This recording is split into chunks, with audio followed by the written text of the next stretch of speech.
and 2014. And the use of artificial intelligence is an increasing trend that the army is adopting to mark targets in Gaza. And I think a good year to look at to understand its beginning with relation to Gaza is 2019, when the Chief of Staff Aviv Kochavi introduced this new division in the military called the Targets Division. And its idea was to bring together hundreds of soldiers and basically start to develop these AI algorithms and automated software to accelerate the target creation for strikes with life and death consequences in Gaza.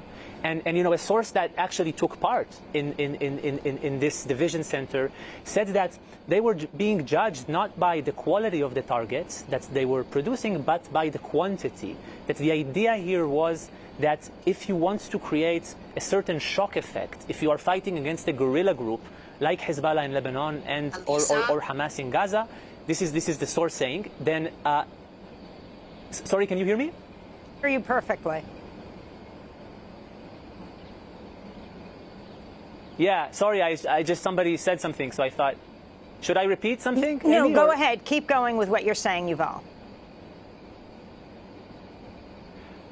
All right, so the source said that this shock effect is the way Israel views its war tactic against these organizations, and part of that is trying to accelerate the creation of targets. Now, in 2014, which was the previous biggest Israeli assault on Gaza, according to sources that I've spoken with, the Israeli military ran out of targets after roughly 3 weeks, and that operation lasted for 50 days.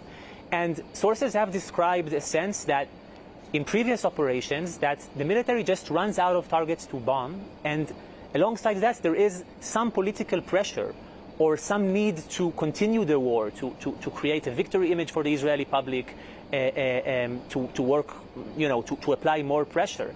And I think this increasing use of artificial intelligence, this acceleration of target creation, in part is a response to that problem, to running out of targets. And what we know now from sources is that target production using these programs, one of them is called the Gospel, and according to sources, it does facilitate this mass assassination factory that I can get into in a moment. But the rate of creating the targets is now faster than the rate that Israel is able to bomb the targets.